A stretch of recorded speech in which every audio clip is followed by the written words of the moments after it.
आज की फिल्म बहुत ही शानदार होने वाली है। इसमें एक लड़की की कहानी है जिसके माता और पिता की मौत उसके बचपन में ही हो जाती है। इसके बाद उसे अनाथ आश्रम में छोड़ दिया जाता है। वहाँ उसकी मुलाकात एक लड़के से होती है और वह लड़के से प्यार करने लगती है। इसके बाद कहानी और भी ज्यादा दिलचस्प हो जाती है। फिल्म की शुरुआत एक छोटी बच्ची निका से होती है। वह अपने माता पिता के साथ कहीं जा रही होती है। तभी रास्ते में उन्हें एक भेड़िया दिखाई देता है। निका भेड़िया को देखकर डर जाती है, लेकिन उसकी माँ उसे समझाती है कि भेड़ियों को लोग सिर्फ इसलिए बुरा मानते हैं क्योंकि परियों की कहानियों में उन्हें विलन की तरह दिखाया जाता है, जबकि असल में वे वैसे नहीं होते। भेड़िए को देखने के कारण नीका के पिता का ध्यान सड़क से हट जाता है। इसी वजह से उनकी गाड़ी का भयानक हादसा हो जाता है। अगले दृश्य में नीका सड़क पर बेहोश पड़ी दिखाई देती है। वही भेड़िया उसके पास आता है, लेकिन बिना उसे कोई नुकसान पहुंचाए वहां से चला जाता है। इस हादसे में नीका अपने माता पिता को खो देती है और उसकी जिंदगी पूरी तरह बदल जाती है। उसके पास अब उसकी माँ की याद के तौर पर बस एक लॉकेट बचता है। वह एक नई शुरुआत करने के लिए एक अनाथालय की ओर बढ़ती है। इसी दौरान नीका की आवाज बैकग्राउंड में सुनाई देती है। वह बताती है कि बच्चे इस अनाथालय को कब्र कहते हैं। यहाँ बच्चों को सोने से पहले कई अजीब कहानियां सुनाई जाती हैं। सबसे ज्यादा चर्चा होती है आंसुओं के कारीगर यानी टीयर स्मिथ की कहानी की। कहते हैं इस जगह रोना मना है। बच्चे अपने आंसू और दर्द दिल में छुपाकर किसी मुर्दे की तरह यहाँ रहते हैं। निका कहती है कि उसने कभी नहीं सोचा था कि वह खुद ऐसी किसी कहानी का हिस्सा बनेगी। इसके बाद वह अनाथालय की प्रमुख मार्गरेट और बाकी बच्चों से मिलती है। मार्गरेट उससे उसकी माँ का लॉकेट उतारने को कहती है, क्योंकि यहाँ कोई भी व्यक्तिगत चीज रखना मना है। मार्गरेट अपने पसंदीदा बच्चे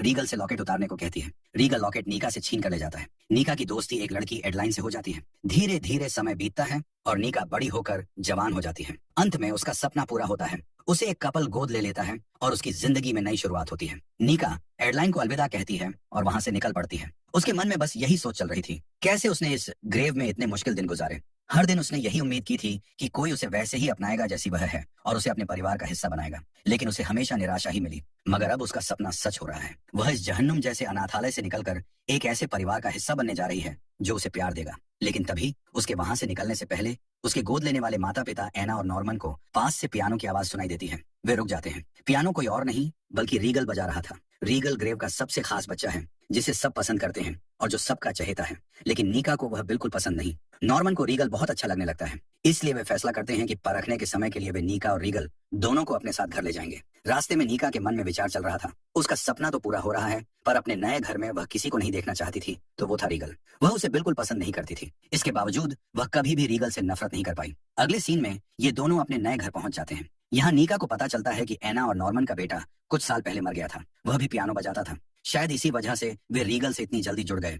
रीगल अपने कमरे में जाता है, तभी उसके सिर में तेज दर्द शुरू हो जाता है। वह इसके लिए एक दवाई लेता है और फिर एक छोटा बॉक्स निकालकर दराज में रख देता है। उसी समय नीका उसके कमरे में पहुंच जाती है। वह नहीं चाहती थी कि उसकी गोद ली गई नई जिंदगी में कोई परेशानी आए, इसीलिए वह रीगल को समझाने आई थी। रीगल उससे कहता है अगर वह उससे दूर रहेगी तो किसी तरह की कोई समस्या नहीं होगी। ये कहकर वह दरवाजा नीका के मुंह पर बंद कर देता है। रात के खाने पर नॉर्मैन दोनों से पूछता है कि अनाथालय में उनका आपस में कैसा रिश्ता था। इस पर नीका जवाब देती है कि वे दोनों भाई बहन की तरह साथ बड़े हुए हैं। रीगल नीका की बात सुनते हुए उसकी टांग पर हाथ रखता है और उसी अंदाज में उसकी बात को दोहराता है। उसकी यह हरकत देखकर नीका अनकंफर्टेबल हो जाती है और उठकर वॉशरूम चली जाती है। वह वॉशरूम में खुद से सोच रही होती है कि वह अब भी रीगल की छुअन को महसूस कर पा रही है, जैसे वह उसके भीतर समा गया हो। रीगल की अजीब सी कशिश नीका के दिल में अपनी जगह बना चुकी थी और नीका खुद नहीं समझ पा रही थी कि क्यों।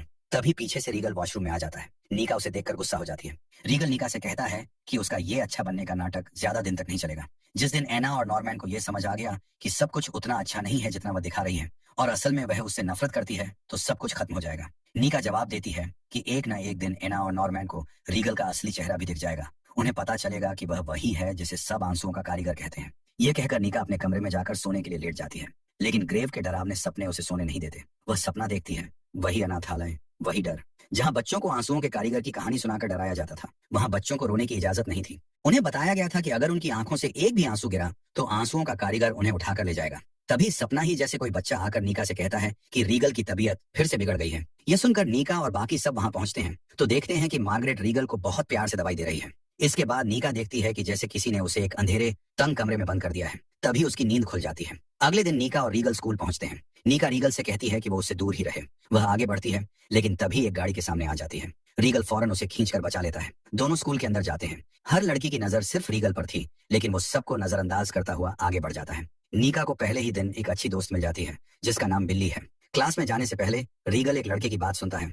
उसका नाम लियो है। लियो अपने दोस्त से कह रहा था कि अगले हफ्ते तक नीका उसके साथ होगी। ये सुनते ही रीगल को गुस्सा आ जाता है और वह लियो से लड़ने लगता है। तभी टीचर आकर दोनों को रोक देते हैं। क्योंकि रीगल का स्कूल में पहला दिन था, टीचर उसे सिर्फ समझाकर छोड़ देते हैं। घर लौटने पर रीगल अपने कमरे से बाहर नहीं निकलता। एना परेशान होकर नीका से रीगल के बारे में पूछती है। नीका बात को टाल देती है और रीगल के कमरे में जाती है। नीका रीगल से पूछती है कि वह हर बार अडॉप्शन के लिए क्यों मना कर देता था, क्योंकि बाकी बच्चों के मुकाबले उसे तो सब पसंद करते थे, फिर भी वह कभी किसी के साथ नहीं जाता था। रीगल कोई जवाब नहीं देता। नीका उसके करीब जाकर उसकी चोट पर दवा लगाने लगती है, लेकिन रीगल उसे पास आने से मना करता है। जब नीका उसकी बात नहीं मानती तो वह कहता है अगर वह ऐसे ही उसके करीब आई तो अगली बार वह खुद को रोक नहीं पाएगा। नीका चुपचाप वहां से चली जाती है। उसके मन में चलता है कि उसे हमेशा फेरी टेल्स पर भरोसा था। वह चाहती थी कि उसकी जिंदगी भी किसी परियों की कहानी जैसी हो। अब वह किसी कहानी का हिस्सा तो बन गई थी, लेकिन शायद गलत कहानी का। अगले दिन सुबह एना नीका को कहती है कि वह रीगल के कपड़े उसके कमरे में रख आए। नीका जब कमरे में जाती है तो रीगल वहां नहीं होता। वह उसकी दराज खोलकर देखने लगती है। तभी रीगल आ जाता है। नीका उसके सामने दोस्ती का हाथ बढ़ाती है, लेकिन रीगल उसके इस मासूमियत भरे रवैये पर मुस्कुरा देता है, क्योंकि नीका उसे आंसू बुनने वाला राक्षस या कोई भेड़िया समझती है। रीगल कहता है परियों की कहानियों के अंत में हमेशा सुख शांति से रह गए लिखा जाता है, ताकि लोग भूल ना जाएं कि कुछ चीजें कभी नहीं बदलती। नीका कहती है कि सब कुछ बदल चुका है, क्योंकि अब वे ग्रेव में नहीं है, लेकिन रीगल मानता नहीं। वह नीका से कहता है ये मत समझो कि ये कोई खुशियों वाली कहानी है, क्योंकि किसी भी परियों की कहानी में भेड़िए या खलनायक के बिना कहानी पूरी नहीं होती। अगले सीन में लियो नीका को अकेला देखकर उसके साथ फ्लर्ट करने लगता है। तभी रीगल वहां आकर उसे चेतावनी देने के लिए पास खड़ा हो जाता है और घूरने लगता है। नीका असहज हो रही थी। तभी बिल्ली आकर नीका को अपने साथ ले जाती है। स्कूल के बाद एना और नॉर्मैन नीका और रीगल को शॉपिंग के लिए ले जाते हैं। नीका जब एक खूबसूरत ड्रेस पहनती है तो रीगल उसे देखता ही रह जाता है। नीका उसकी नजरों से परेशान होकर चेंज करने चली जाती है, लेकिन रीगल उसके पीछे आ जाता है और बहुत ही नजदीक आकर नीका की ड्रेस की चेन खोलने लगता है। जैसे ही नीका पलटती है वहां कोई नहीं होता। थोड़ी देर बाद एना आकर नीका को ड्रेस के ऊपर बेल्ट पहनने को कहती है, लेकिन बेल्ट बंधने से नीका घबरा जाती है, क्योंकि उसे अनाथालय ग्रेव की वो बुरी यादें याद आ जाती हैं, जब मार्गरेट उसे अंधेरी काल कोठरी में बंद कर दिया करती थी। वहां नीका को लगता था कि उसकी सांसें रुक जाएंगी, लेकिन हर बार कोई आकर अंधेरे में उसका हाथ थाम लेता था, जिसकी वजह से नीका के अंदर जीने की उम्मीद बनी रही। वर्तमान में नीका को होश आता है। वह सोचती है कि चाहे जितनी कोशिश करे वह एना को अपने दर्द और बीते जुल्म के बारे में नहीं बता सकती, लेकिन अब उसे डरने की जरूरत नहीं, क्योंकि वह आजाद है और खुश है। इसके बाद एना नीका को बताती है कि आज रोज डे है। स्कूल में बच्चे अलग अलग रंग के गुलाब देकर अपने प्यार का इजहार करते हैं। स्कूल पहुंचने पर नीका देखती है कि बिल्ली की दोस्त मिक्की के लॉकर में एक रोज पड़ा है, जो हर साल उसे एक मनोविज्ञान के छात्र ने दिया है। मिक्की इस पर ध्यान नहीं देती। फिर बिल्ली के लॉकर में भी एक सफेद रोज रखा होता है, जिसे उसका कोई गुप्त चाहने वाला हर साल वहां रखता है। जब नीका अपना लॉकर खोलती है तो उसमें एक काले रंग का रोज रखा होता है। ये गुलाब बहुत सुंदर और दुर्लभ था। नीका तुरंत समझ जाती है कि यह किसने रखा है। गुस्से में वह सीधा रीगल के पास घर पहुंचती है। रीगल मजाक में कहता है कि वह भेड़िए की गुफा में आकर बचने की उम्मीद कर रही है। नीका उसे पूछती है कि क्या यह गुलाब उसने रखा है, लेकिन रीगल कोई जवाब नहीं देता, बल्कि नीका को पकड़कर बेड पर लिटा देता है और उसके करीब आने लगता है। तभी एना की आवाज आती है और नीका वहां से उठकर नीचे चली जाती है। नीचे उसे पता चलता है कि लियो आया है। वह नीका को डेट पर चलने को कहता है और नीका हाँ कर देती है। रीगल ऊपर से खिड़की से ये सब देख रहा होता है। लियो नीका को इम्प्रेस करने की हर कोशिश करता है, लेकिन मौसम बिगड़ने पर नीका घर लौटने को कहती है। बारिश में दोनों एक ही जैकेट से खुद को ढककर घर पहुंचते हैं। जाते जाते लियो नीका को किस करने की कोशिश करता है, लेकिन नीका उसे रोक देती है और घर के अंदर चली जाती है। अंदर आकर नीका देखती है कि रीगल पियानो बजा रहा है। वो सोचती है कि चाहकर भी उसकी नजर रीगल से हट नहीं रही। उसे दिल से महसूस होता है कि रीगल के अंदर भी अच्छाई है। वो उतना बुरा इंसान नहीं है जितना दिखता है। रीगल की तबीयत कुछ ठीक नहीं लगती तो नीका उसके पास जाती है, लेकिन रीगल फिर से उसे दूर रहने को कहता है। नीका समझ नहीं पा रही थी कि रीगल हमेशा उसे खुद से दूर क्यों रखता है। रीगल बिना कुछ कहे वहां से चला जाता है। रात को नीका खाना खाते हुए सोचती है कि चाहे रीगल आंसुओं का कारीगर हो या ना हो, लेकिन उसके दिल की धड़कनों पर जो असर उसने किया है वैसा कोई और नहीं कर सकता। इसी बीच नीका के पास लियो का एक वीडियो आता है, जिसमें लियो घायल दिख रहा था। वीडियो में साफ दिखता है कि उसे चोट रीगल की वजह से लगी है। गुस्से में नीका सीधा रीगल के पास जाती है। रीगल खुद भीगता हुआ घायल हालत में घर लौटा था। नीका उससे पूछती है कि उसने ऐसा क्यों किया, लेकिन रीगल फिर उसे कहता है कि वह उससे दूर रहे। नीका गुस्से में पूछती है कि आखिर वो ऐसा क्यों कहता है। तब रीगल कहता है कि उसकी तकलीफों की वजह खुद नीका है। यह कहकर वह बेहोश हो जाता है। नीका बड़ी मुश्किल से उसे सहारा देकर उसके कमरे में ले जाती है। उधर मौसम खराब होने की वजह से एना और नॉर्मैन रास्ते में ही फंसे हुए थे। कमरे में नीका रीगल के गीले कपड़े उतारती है। तभी नीका के फोन पर एना की कॉल आती है। एना उसकी परेशान आवाज सुनकर वजह पूछती है। नीका रीगल की तबीयत खराब होने के बारे में बता देती है, लेकिन उन्हें चिंता करने से मना करती है। फिर नीका रीगल को दवा देती है और प्यार से उसका ख्याल रखने लगती है। तभी रीगल होश में आता है और नीका को अपने पास रोकने लगता है। फिर वह नीका को किस कर लेता है और दोनों एक दूसरे के करीब आ जाते हैं। इसके बाद हमें फ्लैशबैक में दिखाया जाता है कि रीगल भी मार्गरेट से नफरत करता था। उसने नीका का लॉकेट फेंकने के बजाय अपने पास छुपा लिया था। एक बार जब मार्गरेट नीका को सजा देने ले जा रही थी तो रीगल ने जानबूझकर अपना हाथ काट लिया, ताकि मार्गरेट का ध्यान नीका से हटकर उसकी तरफ चला जाए। रीगल का दोस्त एड्रिन समझ चुका था कि रीगल नीका से प्यार करता है, लेकिन रीगल ने उसे नीका को कुछ भी बताने से मना कर दिया था, क्योंकि रीगल को डर था कि नीका कभी भी उसके जैसे इंसान को अपनाएगी नहीं। इसलिए वो हमेशा ऐसा व्यवहार करता रहा जिससे नीका उससे नफरत करे।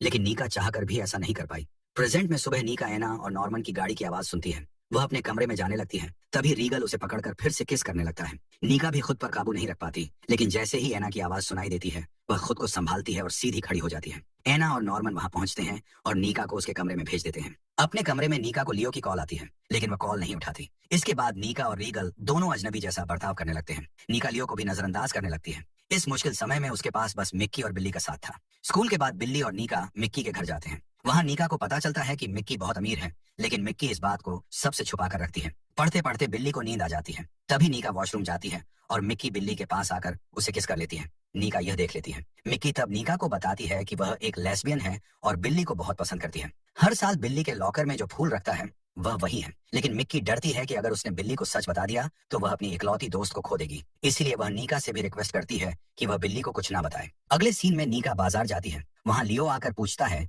कि वह उसे क्यों नजरअंदाज कर रही है। नीका साफ साफ कह देती है कि उसके दिल में लियो के लिए कोई भावना नहीं है। ये सुनकर लियो गुस्से में आकर नीका को थोड़ा धक्का दे देता है। नीका के हाथ से शॉपिंग बैग गिर जाता है। उसमें रीगल के लिए खरीदा गया बर्थडे गिफ्ट था, जो दुकान में आखिरी पीस था। नीका को इसका बहुत बुरा लगता है। लियो उससे पूछता है कि वह रीगल की इतनी परवाह क्यों करती है। नीका कहती है कि शायद दोनों ही एक जैसे दर्द से गुजरे हैं, इसलिए एक दूसरे को अच्छे से समझ सकते हैं। नीका जब घर लौटती है तो देखती है कि एना और नॉर्मन ने रीगल के लिए छोटा सा बर्थडे लंच रखा है। उन्होंने रीगल के दोस्त एडलिन को भी बुलाया था। एडलिन को देखकर नीका बहुत खुश हो जाती है, लेकिन एना और नॉर्मन के मरे हुए बेटे की गर्लफ्रेंड को यह बात पसंद नहीं आती। उसे लगता है कि सब उसे भुलाकर आगे बढ़ गए हैं, जबकि वह अब भी उसके गम में डूबी हुई है। वह नाराज होकर वहां से चली जाती है। एडलिन नीका से कहती है कि उसे इस पूरे परिवार के झगड़े से दूर रहकर सिर्फ अपने गोद लिए जाने पर ध्यान देना चाहिए, ताकि वह वो सब हासिल कर सके जो वह हमेशा से चाहती थी। लेकिन नीका डरी हुई थी, क्योंकि एना और नॉर्मन को उसकी ग्रेव की जिंदगी के बारे में कुछ नहीं पता था, और उसी वजह से वह आज भी अंदर से टूटी हुई थी। एडलिन उसे समझाती है कि पीटर भी इसी वजह से गोद लिए जाने के बाद परेशान रहता है। वे सब मिलकर चाहते हैं कि मार्गरेट के खिलाफ केस करें, जिसके लिए उन्हें नीका की मदद चाहिए, क्योंकि सबसे ज्यादा दर्द तो नीका ने सहा है। मगर नीका तैयार नहीं थी कि वह फिर से उस अतीत का सामना करे, इसलिए मना कर देती है। वहां से जाते हुए एडलिन रीगल से मिलती है और कहती है कि नीका की भावनाओं को थामने वाला कोई और नहीं, बल्कि वही है, एडलिन नहीं। पर रीगल इसके लिए अब भी तैयार नहीं था। रात में नीका को रीगल के पियानो की धुन सुनाई देती है, तो वह उसके पास चली जाती है। वह रीगल से कहती है कि जन्मदिन के तोहफे के रूप में वह कुछ भी मांग सकता है। रीगल सिर्फ इतना कहता है कि वह उसके पास बैठे रहे। वह नीका के शरीर को प्यार से छूता है और उसके होंठों पर लगे केक को चाट लेता है। तभी दरवाजे की घंटी बजती है। नीका रीगल से वहीं रुकने को कहती है और बाहर जाती है। वहां लियो खड़ा था। लियो नीका से अपने प्यार का इजहार करता है और उसे अपने साथ रिश्ते में आने को कहता है, लेकिन नीका मना कर देती है। लियो उसे याद दिलाता है कि जिस रीगल के लिए वह उसे ठुकरा रही है, वह जल्द ही उसका सौतेला भाई बनने वाला है। ऐसे में वह रीगल से कैसे रिश्ता रख सकती है। नीका के पास इसका कोई जवाब नहीं था, इसलिए वह बस लियो से वहां से जाने को कहती है। नीका वापस रीगल के पास पहुंचती है तो वह उससे कहता है कि वह नीका की परियों जैसी परफेक्ट कहानी का हिस्सा नहीं है, इसलिए उसे लियो को चुन लेना चाहिए। लेकिन नीका अब रीगल को छोड़कर कहीं नहीं जाना चाहती थी। वे दोनों करीब आने लगते हैं। नीका रीगल से कहती है कि उसे सिर्फ उसका साथ चाहिए। रीगल रुक जाता है और वहां से जाने की बात कहता है। उसका कहना था कि ग्रेव में जो कुछ भी उनके साथ हुआ, उसके चलते उनके बीच ऐसी दरारें आ गईं जिन्हें कभी भरा नहीं जा सकता। मगर नीका उससे सहमत नहीं थी। वह कहती है कि वे मिलकर उन टूटे टुकड़ों को जोड़ सकते हैं और एक बेहतर जिंदगी बना सकते हैं। नीका को अब कोई साधारण दिखावटी जिंदगी नहीं चाहिए थी। उसे वही जिंदगी चाहिए थी जिसमें रीगल उसके साथ हो। रीगल फिर भी उसे समझाने की कोशिश करता है कि उसके साथ उसे सिर्फ दर्द मिलेगा, लेकिन अब जब नीका अपने जज्बात साफ समझ चुकी थी, उसे किसी भी चीज की परवाह नहीं थी, क्योंकि उनका बचपन साथ बीता था और इस वजह से वे दोनों एक दूसरे को वैसे समझ सकते थे जैसे शायद दुनिया में कोई और नहीं समझ सके। अगले दिन नीका अपनी दोस्त के घर जाती है, क्योंकि वहां से उसे स्कूल की पार्टी में जाना था। पीछे रीगल एना से कोई जरूरी बात करता है जो हमें नहीं दिखाई जाती। उधर पार्टी के लिए तैयार होते समय मिक्की बिल्ली को बताती है कि वह उसे पसंद करती है, लेकिन बिल्ली उसे समझने के बजाय चुपचाप वहां से चली जाती है। पार्टी में लियो नीका को सबके सामने बुलाकर कहता है कि वह उसके साथ नई शुरुआत करना चाहता है। इस पर नीका और लियो डांस करने लगते हैं, लेकिन पार्टी की भीड़ और शोर से नीका की तबीयत खराब हो जाती है। लियो उसे क्लासरूम में ले जाता है, मगर वहां वह नीका के साथ जबरदस्ती करने की कोशिश करता है। सीन रीगल पर कट होता है, जो अपना सामान लेकर कहीं जा रहा था, लेकिन अचानक वह अपना मन बदलकर स्कूल लौट आता है। स्कूल में नीका को ना देखकर वह उसे ढूंढने लगता है और क्लासरूम में पहुंचता है। वहां वह लियो को रोकता है, उसे मारता है और नीका को बचाकर बाहर निकालता है। इसके बाद नीका और रीगल एक दूसरे से अपने प्यार का इजहार करते हैं और करीब आ जाते हैं। अगले सीन में दोनों हाथ पकड़े ब्रिज पर चल रहे होते हैं और अपने भविष्य के बारे में सोच रहे होते हैं। तभी लियो गाड़ी में वहां पहुंचता है और कहता है कि वो दोनों भाई बहन बनने वाले थे, इसलिए उनका रिश्ता गलत है। वह धमकी देता है कि वह सबको उनकी सच्चाई बता देगा। लियो की बात सुनकर नीका और रीगल डरकर ब्रिज से पानी में कूद जाते हैं। अगले सीन में नीका को अस्पताल में होश आता है। उसे याद आता है कि ग्रेव में काल कोठरी के अंधेरे में उसका हाथ थामने वाला रीगल ही था। एडलिन उसे बताती है कि रीगल कोमा में है और फिर से मार्गरेट की देखभाल में है, क्योंकि उसने गोद लिए जाने से इनकार कर दिया था। मार्गरेट नीका को रीगल से मिलने नहीं देती। ये सब देखकर नीका फैसला करती है कि अब वह यह सब खत्म करेगी। वह मार्गरेट के खिलाफ केस कर देती है। कोर्ट में पीटर डर के कारण अपना बयान वापस ले लेता है। इससे मार्गरेट के वकील नीका को बहुत तंग करते हैं, मगर इस बार नीका अकेली नहीं थी। उसके पास अब ऐसे लोग थे जो उससे सच्चा प्यार करते थे, इसलिए वह हिम्मत करके कोर्ट में पूरी सच्चाई बता देती है। इसके बाद वह रीगल के पास जाती है। रीगल को होश आ जाता है और इन दोनों के प्यार की जीत हो जाती है। अंतिम सीन में दिखाया जाता है कि नीका और रीगल एक गोद ली हुई बच्ची के साथ खुशी खुशी अपनी जिंदगी बिता रहे हैं और यहीं पर फिल्म की हैप्पी एंडिंग हो जाती है।